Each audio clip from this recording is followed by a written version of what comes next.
May isang silid sa loob mo. Pamilyar ka rito. Apani, ang mga pader ay gawa sa anino at ang hangin ay mabigat sa mga salitang hindi mo masabi. Sa silid na ito, ikaw ay isang marionette. Ang mga tali ay nakakabit sa iyong mga braso, sa iyong mga paa, sa iyong puso. Ramdam mo ang bawat hila, bawat kirot. Isinusumpa mo ang mga tali. Isinisigaw mo sa kawalan ang iyong pagkamuhi sa puppeteer na hindi mo nakikita. Ayoko ng kontrol, sigaw mo. Gusto kong maging malaya. Ito ang iyong panalangin. Ito ang iyong kasinungalingan. Dahil may isang madilim na lihim na itinatago mo kahit sa iyong sarili. Isang katotohanan na mas masakit pa sa mga tali. Kapag lumuwag ang isang tali, hindi ka nakakaramdam ng ginhawa. Nakakaramdam ka ng takot at sa katahimikan ng gabi. Kapag walang nakatingin, dahan-dahan mong hinihila ito pabalik. Hinihigpitan mo ang sarili mong tanikala. Ito ay isang kabalintunaan na nabubuhay sa anino ng ating isipan.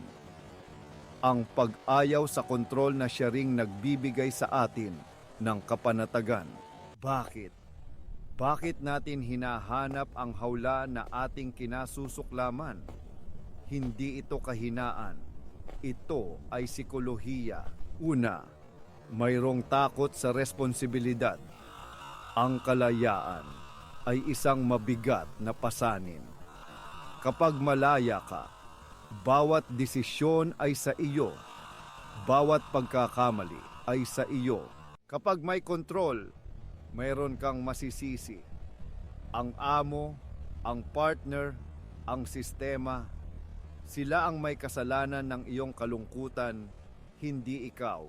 Ang kontrol ay nagbibigay sa iyo ng kalasag laban sa bigat ng iyong sariling pag-iral. Ikalawa, ang pagkakakilanlan na binuo sa paglaban. Maraming tao ang binubuo ang kanilang pagkatao sa pagiging biktima o rebelde. Ang kanilang mga kwento, ang kanilang mga hinaing, lahat ay umiikot sa isang mapang api. Sila ang bayani sa sarili nilang trahedya. Ngunit ano ang mangyayari kapag nawala ang mapang api? Ano ang mangyayari kapag wala ng pader na susuntukin? Nawawala rin ang kanilang pagkatao. Ang rebelde ay walang layunin kung walang imperyo na lalabanan. Ang biktima ay walang kwento kung walang kontrabida. Kaya't sa hindi namamalayang paraan, pinapanatili nila ang kontrol. Dahil ang pagkawala ng kaaway ay nangangahulugan ng pagkawala ng sarili. Ikatlo, at marahil ang pinakamalakas sa lahat, ang ginhawa ng katiyakan. Ang sakit na pamilyar ay mas madaling tanggapin kaysa sa kaligayahang hindi sigurado. Alam mo kung ano ang aasahan sa isang hawla. Alam mo ang sukat nito, ang bawat rehas. Ang sakit ay predictable. Ang routine ay nakaukit sa bato. Ang kalayaan, ito ay isang malawak, walang hanggang karagatan sa ilalim ng kalangitang walang bituin. Maaari kang pumunta kahit saan, na nangangahulugang maaari ka ring malunod kahit saan. Ang takot sa pagkalunod ay mas malakas kaysa sa pagnanais na lumangoy. Isipin natin si Silas.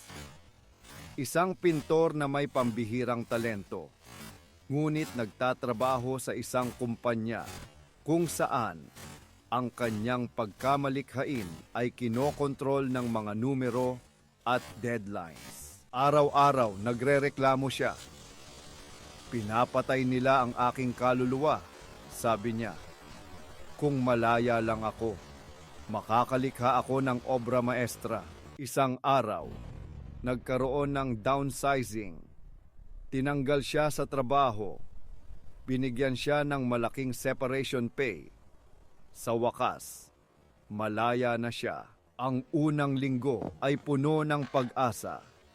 Bumili siya ng mga bagong canvas, mga bagong pintura. Inayos niya ang kanyang studio. Handa na siyang likhain ang kanyang obra maestra. Ngunit hindi dumating ang inspirasyon. Nakaupo siya sa harap ng blankong canvas at ang blanko ring canvas ay nakatitig sa kanya pabalik. Ang kalayaan ay hindi pala isang magandang hardin.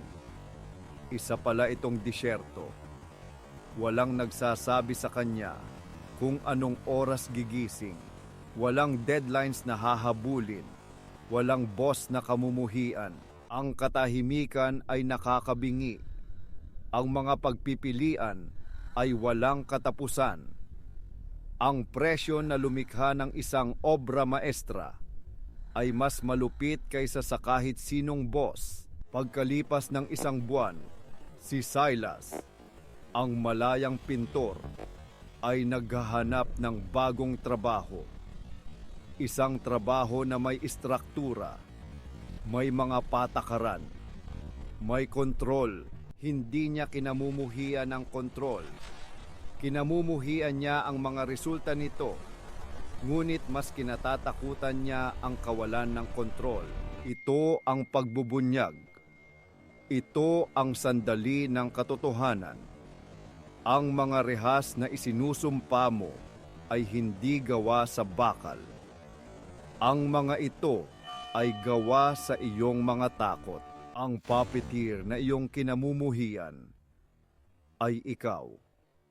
Bawat hila, bawat tali, ay isang desisyon na ginawa mo para maiwasan ang mas malaking takot. Ang takot na maging tunay na malaya. Pinipili mo ang pamilyar na impyerno kaysa sa hindi kilalang langit. Dahil sa impyerno, alam mo kung saan ka lulugar. Ang reklamo ay naging iyong musika. Ang pagiging biktima ay naging iyong baluti. Nagbibigay ito ng istruktura sa isang magulong mundo. Ngunit ang pag-amin sa katotohanan ito ay ang unang hakbang. Ang pag-unawa na ikaw ang may hawak ng gunting. Hindi mo kailangang putulin lahat ng tali ng sabay-sabay. Maaari kang magsimula sa isa. Ang pinakamanipis na tali na nag-uugnay sa iyo sa isang maliit na takot.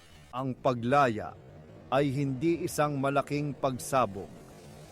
Ito ay isang serye ng maliliit, tahimik, at nakakatakot na mga pagpapasya. Ito ang paglalakbay mula sa pag-asa na may magliligtas sa iyo tungo sa pag-unawa na ang tanging tagapagligtas na hinihintay mo ay ang iyong sarili. Kaya't sa susunod na marinig mo ang iyong sarili na isinusumpa ang kontrol sa iyong buhay, tanungin mo ito, anong ginhawa ang ibinibigay nito sa akin?